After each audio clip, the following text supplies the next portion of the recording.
En la primera mitad del siglo XX, México vivió dos etapas que marcaron su historia moderna. La primera fue el carbonismo con sus profundas reformas sociales y económicas, y la segunda fue el milagro mexicano, que fue un periodo de crecimiento sostenido y transformación industrial. Primero les voy a hablar del cardenismo. ¿Qué se conoce como cardenismo? El cardenismo es la época del presidente Lázaro Cárdenas del Río. Esta abarca de 1934 a 1940. Esto se caracteriza principalmente por la reforma agraria, la nacionalización del petróleo y el enfoque en la justicia social. ¿Pero por qué surge? Surge en México por revolucionario cuando México sigue con desigualdad y pobreza. Lázaro Cárdenas del Río llega al poder en 1934. Esto para cumplir sus promesas de ayudar a los campesinos, ayudar a los obreros y recuperar el petróleo mexicano. Principales acciones y características del cardenismo. La primera acción fue la reforma agraria. La siguiente fue la estrategia que se dio el 14 de marzo de 1938. Esto consistió en que el 14 de marzo, en la noche, Lázaro Cárdenas acudió a la radio y en la radio dio el mensaje nacionalizando, por así decirlo, los petróleos, creando así la compañía que actualmente está, la conocida Pemex. Lo siguiente fue el fortalecimiento del Estado. ¿A qué me refiero con esto? Pues reorganizó la fuerza del partido que él pertenecía. Fue el Partido Nacional Mexicano, PNM, que fue el sucesor del conocido PRI. Otra fue la educación socialista. ¿A qué me refiero con esto? Cárdenas impulsó la creación de escuelas rurales, esto con la finalidad de que los hijos de los campesinos tuvieran derecho al estudio. Este estudio básicamente pues, era laico, gratuito, etc. Otra de sus reformas fue el apoyo a los obreros. ¿A qué me refiero con esto? Fortaleció los sindicatos, aumentó el salario de los trabajadores, aumentó la creación de contratos colectivos. ¿A qué me refiero con esto? Grupales. Otra de las acciones de Lázaro Cárdenas fue la modernización del país. ¿A qué me refiero a esto? ¿A qué me refiero con esto? Perdón.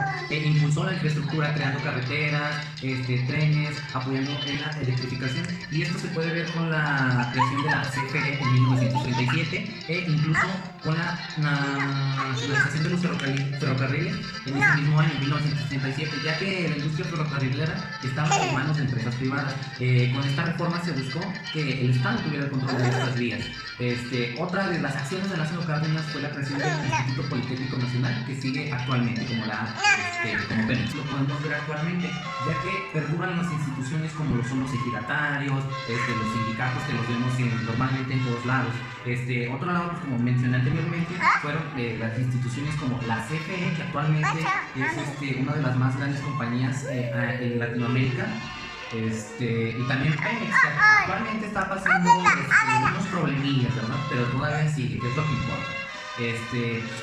Otra cosa que dejó el cardenismo como legado fue que México fuera un país soberano, ya que actualmente México se considera un país soberano, ya que el Estado tiene el control de todo lo que pasa en México, de los recursos, y ya las empresas privadas ya no tienen tanta influencia, por así decirlo, en lo que conlleva al país. El siguiente tema que les voy a hablar es el milagro mexicano. Ocurrió, se considera en las fechas de 1940 a 1968 o 1970. En total duró 3 décadas. Pero, ¿qué es el milagro mexicano? ¿Qué se conoce de esta fecha? Bueno, el milagro mexicano, como ya dije, inició en 1940. En estas fechas estaba la Segunda Guerra Mundial. En este entonces, se creía que México, su PIB iba a caer mucho, por así decirlo. Pero México fue uno de los mayores beneficiados en este conflicto. Y ustedes dirán, ¿por qué México se benefició de la Segunda Guerra Mundial? Básicamente, México, al ser un país neutro, por así decirlo, México apoyaba con recursos, con materias primas e incluso con mano de obra. Esto ayudó a que el PIB aumentara. Esto sucedió con el presidente Manuel Ávila Camacho. Cosas que hizo el gobierno de Ávila Camacho para administrar la economía, que no mencioné, fue que en el milagro mexicano el PIB de México creció aproximadamente un 6% anual. Estas cifras no se han visto desde esas fechas, ya que por ejemplo del 2000 al 2015 el PIB promedio aumentó un 2%, entonces es muy por debajo de lo que creció en ese momento. El presidente fue Miguel Alemán, de 1946 a 1952. Miguel Alemán apoyó en el aumento de los salarios de los trabajadores desde entonces. Otra cosa que hizo Miguel Alemán fue la creación del ahora conocido IMSS, dándole seguridad social. Otra cosa que hizo Miguel Alemán, costes eran muy altos. Entonces, pues, Miguel Alemán optó por cerrar el mercado internacional, priorizando el mercado nacional, ayudando a que el comercio nacional se fortaleciera. Esto es básicamente para fortalecer el comercio nacional. El siguiente presidente del que les voy a hablar es Miguel Alemán. Miguel Alemán ocupó la presidencia en los años 1946 a 1952. Una de las principales cosas que hizo este presidente fue aumentar el salario a los trabajadores de aquel entonces. Otra cosa fue que en su mandato se creó el IMSS, dando así seguro social a los trabajadores. Otra cosa es que el gobierno le ponía, bueno, a los campesinos les ponía el precio con el que se iba a vender el campesino, por eso le vendía para tener una mayor seguridad. Otra cosa que hizo Miguel Alemán fue el cerrar, por así decirlo, el mercado internacional, priorizando un poco el mercado nacional para que se fortaleciera. El presidente fue Adolfo Ruiz.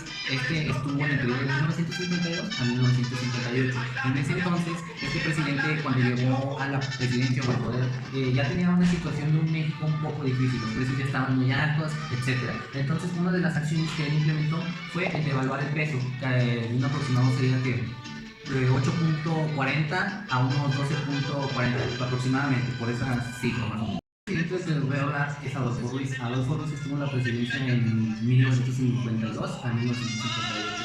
Una de las cosas que hizo este presidente fue el devaluar el peso. Pero ustedes dirán, ¿por qué devaluarlo? ¿Qué pasaba en ese entonces? Lo que pasaba es que en ese entonces en México era caro ya producir. Entonces una de las soluciones que se le ocurrió a este presidente pues fue precisamente el devaluar el peso.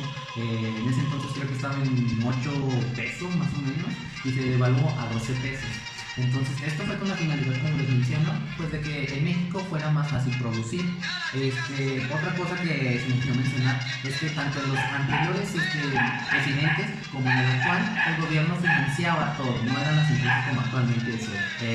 Actualmente, por ejemplo, vemos que el Banco de México pone las tasas, precios, etc. Y en ese entonces era el gobierno que financiaba.